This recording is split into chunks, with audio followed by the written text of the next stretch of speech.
नमस्कार दोस्तों। आज हम बात करने वाले हैं एक ऐसे टॉपिक पे जिस टॉपिक पर बात करना बहुत ज़्यादा ज़रूरी है। वो है रेडिएशन। रेडिएशन किस तरीके से हमारे लाइफ को इंटरफेयर कर रही है, हमारे जीवन को बहुत ही बुरी तरीके से प्रभावित कर रही है, इस बात का अंदाज़ा आपको होना चाहिए। रेडिएशन दोस्तों अलग अलग तरह के इलेक्ट्रॉनिक गैजेट से निकलते हैं। हर तरह के गैजेट से एक अलग रेडिएशन निकालती है, एक अलग फ्रीक्वेंसी की रेडिएशन निकालती है।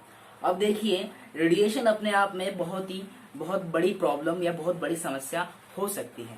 वो कैसे?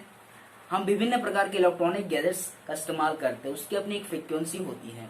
उस फ्रीक्वेंसी के अकॉर्डिंग अगर उसकी लिमिटेशन है कि उसको उतनी फ्रीक्वेंसी तक होना चाहिए जिससे हमारे बैड या फिर ह्यूमन जो बॉडी है उस पर प्रभाव ना पड़े, परंतु ऐसा नहीं होता है। कई बार ऐसा होता है कि बहुत ज्यादा रेडिएशन की वजह से हमारे जो बॉडी होता है, हमारा जो शरीर होता है, उससे प्रभावित हो जाता है।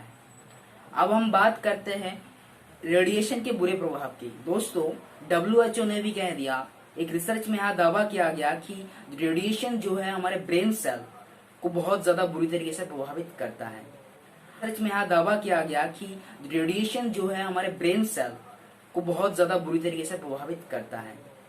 अब देखिए, सबसे पहली बात हम बात करते हैं जो इलेक्ट्रॉनिक गैजेट जो हम इस्तेमाल करते हैं, जैसे मोबाइल हो गया, लैपटॉप हो गया, कंप्यूटर हो गया, इत्यादि जो भी गैजेट्स हैं, इसका इस्तेमाल करने के समय हमें सावधानी बरतनी चाहिए। हमें जितना चाहिए इन गैजेट्स के इस्तेमाल करने में हमें सावधानी बरतनी चाहिए। अब बात करते हैं सबसे एक ऐसे गैजेट्स की जिसके बिना हम रह नहीं सकते, जो हम खाते पीते नहाते अधिकतर समय अपने पास रखते हैं, वो है हमारा मोबाइल। दोस्तों मोबाइल से निकलने वाला जो रेडिएशन होता है बहुत ज्यादा हानिकारक होता है, जो हमारे हेल्थ को बहुत ही बुरी तरीके से प्रभावित कर सकता है। अब ये कैसे कर सकता है? उसकी एक मोबाइल रेडिएशन की अपनी एक लिमिटेशन वाली फ्रीक्वेंसी होती है।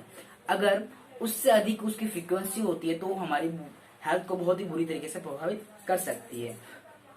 और यहाँ जो फ्रीक्वेंसी होती है दोस्तों, इस फ्रीक्वेंसी की लिमिटेशन अगर बहुत हाई मात्रा में बढ़ जाती है तो हम इससे बुरी तरीके से प्रभावित हो सकते हैं। आप ये सोच रहे होंगे कि रेडिएशन की मात्रा कितनी हो। दोस्तों रेडिएशन की वजह से हमारे शरीर में ऑक्सीडेंट की मात्रा बढ़ जाती है, जिससे थकावट, अनिद्रा या फिर जोड़ों में दर्द, इस प्रकार की जो बीमारियां होती है हमारे बॉडी में अपने आप आ जाती है। बिकॉज क्या होता है, कॉज क्या होता है? इसका कॉज होता है एकमात्र रेडिएशन और मोबाइल या इलेक्ट्रॉनिक सामानों का। अब देखिए दोस्तों, आप सोच रहे होंगे इसमें हमारा बॉडी में किस तरीके से प्रभाव पड़ सकता है या फिर किस तरीके से प्रभाव पड़ रहा होगा। इससे हमारे में बॉडी में एक थकावट का महसूस होता है, हमारे जो ब्रेन सेल होते हैं उस पर बुरी तरीके से प्रभावित होता है, और हमारे जैसे बॉडी में पेन स्टार्ट होना हो जाता है, जोड़ों में दर्द होने स्टार्ट हो जाते हैं। सभी के सभी इस रेडिएशन की वजह से ही होता है। अब हम बात करते हैं कि ये रेडिएशन क्या बहुत बड़ी से बड़ी बीमारी का कारण हो सकता है? तो हाँ, हो सकता है। ये कैंसर जैसी बीमारियों को भी जन्म देता है। अब बात करते हैं, हम दिन प्रतिदिन रेडिएशन को हम एक छोटा सा मुद्दा समझकर भूल गए हैं, पर ये रेडिएशन अपने आप में बहुत बड़ा मुद्दा है। आपको एक याद होगा, आपने एक मूवी देखी होगी 2.0। जी हाँ, मैं उसी मूवी की बात कर रहा हूँ जिसमें रजनीकांत एक्टर थे। उस मूवी का मोटो क्या था? उस मूवी का मोटो ये था कि रेडिएशन की वजह से जो थे एनिमल्स पर बहुत ज्यादा बुरा प्रभाव पड़ रहा था। वहां के जो पक्षी है वो मरे जा रहे थे, परंतु हम इस पर कोई ध्यान नहीं दिया। हम उसकी मूवी के सार को, एसेंस को हम नहीं समझ सके।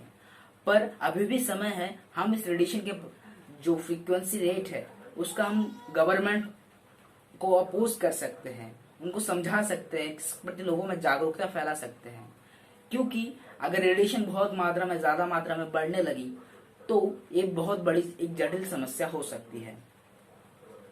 अब दोस्तों आप ये पूछ रहे होंगे कि रेडिएशन का लेवल कितना होना चाहिए। दोस्तों रेडिएशन का लेवल 1.6 वाट पर केजी होना चाहिए, परंतु आज के दौर में प्रतिस्पर्धा का जमाना है, यानी कि कंपटीशन का जमाना है, और इस कंपटीशन के जमाने में आज की मोबाइल टेलीकॉम कंपनियां रेडिएशन की फ्रीक्वेंसी को लेकर ताक पर है। वो लोगों के जीवन से खिलवाड़ कर रही है, जो कि बहुत ही गंभीर समस्या है और एक गंभीर मुद्दा है। अब हमें ये सोचना है कि हम अपने जीवन को कैसे सुरक्षित रख सकते हैं, रेडिएशन से हम कैसे बच सकते हैं। क्योंकि बड़ी बड़ी कंपनियों के खिलाफ शायद हम ना भी लड़ पाए इस समय, परंतु हम इसके प्रति अवेयर जरूर हो सकते हैं। हम मोबाइल का इस्तेमाल, किसी भी इलेक्ट्रॉनिक गैजेट का इस्तेमाल उतना ही करना चाहिए जितना हमें कर सकते हैं, या फिर हमारी जितनी जरूरत है, नीड के हिसाब से ही हम इसका इस्तेमाल कर सकते हैं। कभी कभार ऐसा होता है कि हम इसका इस्तेमाल बहुत अधिक मात्रा में करते हैं, जिसकी जरूरत भी हमें नहीं होती है। पर वास्तव में क्या हम जितना मोबाइल का इस्तेमाल या फिर दूसरे इलेक्ट्रॉनिक गैजेट्स का इस्तेमाल करते हैं, क्या उतना ही करना चाहिए? शायद नहीं। अगर इसके प्रति हम अवेयर हो सके, समझा सके, तो रेडिएशन अपने आप में ही कंट्रोल हो जाएगा। पर लेकिन आज का जो कंपटीशन का जमाना है, कंपनी इस पर ताक पर लगी रखी है, क्योंकि वो रेडिएशन फ्रीक्वेंसी रेट बढ़ा रही है, जिससे नेटवर्क में समस्या ना आए। पर क्या नेटवर्क से ज्यादा हमारा जीवन दांव पर नहीं है? क्या हमारे जो पक्षियां हैं, क्या जो हमारे जो एनिमल्स हैं जिससे इम्पैक्ट हो रहे हैं, क्या उस पर ध्यान देना जरूरी नहीं है? उस पर ध्यान देना जरूरी है। इस रेडिएशन के बारे में बात करना जरूरी है, क्योंकि इससे हमारी मानव जाति एक समाप्ति की ओर अग्रसर हो रही है। इस पर अगर हम बात अभी नहीं करेंगे तो आज के बाद कभी इस पर बात नहीं हो सकेगी। रेडिएशन के बारे में हम जितना लोगों को समझा सके, जितना बात कर सके, क्योंकि हम एक मानव है, हम एक इंसान है, हम मशीन नहीं है। इंसान ने मशीन को बनाया, मशीन ने इंसान को नहीं। इसलिए हम अगर मशीन को बना सकते हैं तो उसको मिटा भी सकते हैं। पर मैं मिटाने के लिए नहीं कह रहा हूँ, मैं सिर्फ इतना कह रहा हूँ कि उतना ही इस्तेमाल करना चाहिए हमें जितना हमारी जरूरत है।